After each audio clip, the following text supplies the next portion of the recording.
One. So this right here is a DC motor that's used in lots of projects. I today wanted to try it out with this thing that I printed.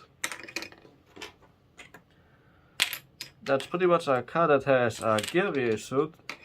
So we're gonna try to push the motor to its limits. So the first thing that we have to do is to assemble it.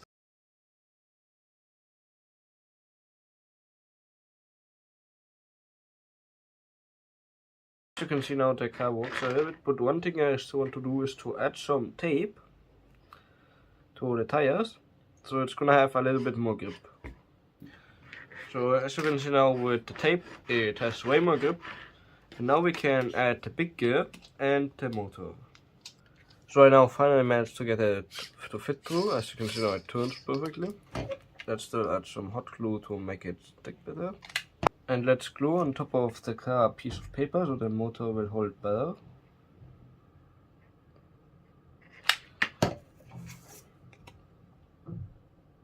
So now let's add some hot glue to the bottom of the motor.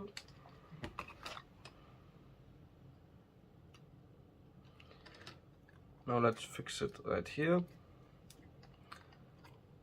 As you can now see, if the motor turns, this part turns. Now we can use a battery to test it. Let's add a little bit more power.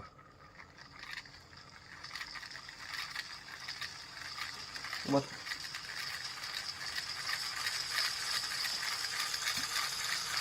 Yeah, this seems pretty fast.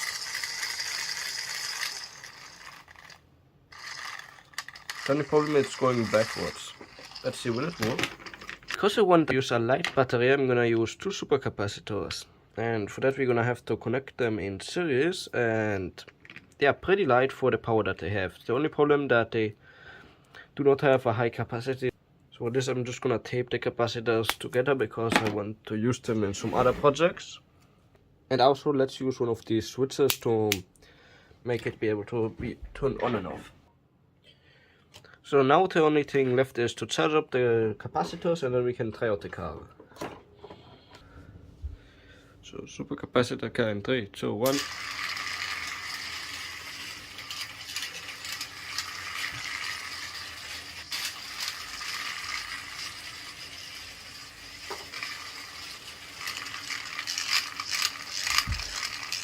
Just 2 of these big capacitors, the car does run for a long time. See, the tires seem pretty damaged because they're made of tape.